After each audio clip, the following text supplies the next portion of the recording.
You know, we were talking before we started about Robert Sokolowski, who was one of my teachers at Catholic U many years ago.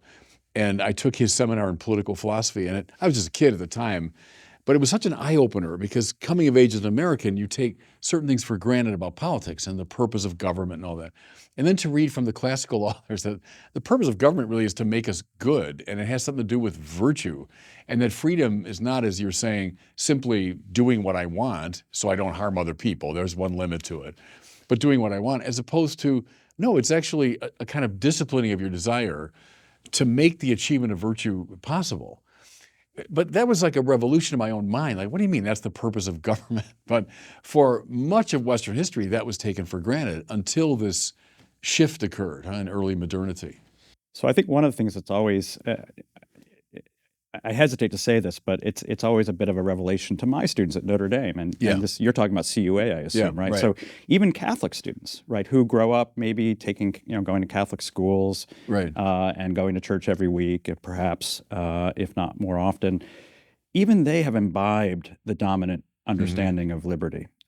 Even they, I'll often ask them, how do you understand, or how would you define liberty, or how would you define freedom? And they'll give me the kind of the almost Lockean definition of liberty, because it's the predominant view of the world that they imbibe more deeply than even maybe what they get in their formal education.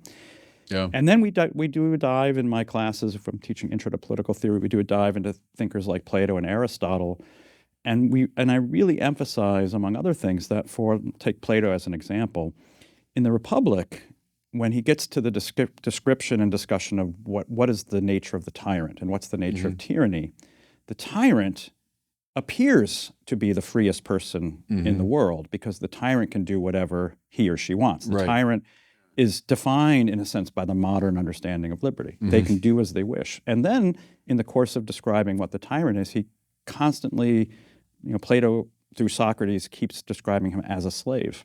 Yeah. That the tyrant has the soul of a slave, because there is never a point in which the tyrant, in a sense, can ever fulfill the infinite desires that the human beings possess. And so the tyrant, in fact, is the least free human being. And it's the problem that we've all become our own little tyrants. That there's not one tyrant. We're all a tyrant. Because, hey, look, it's my will. It's my desire. And as long as I don't harm you, but I've got the freedom to do whatever I want. That's right. And then you've got a society of little tyrants who have no sense of cohesion or of a real common good.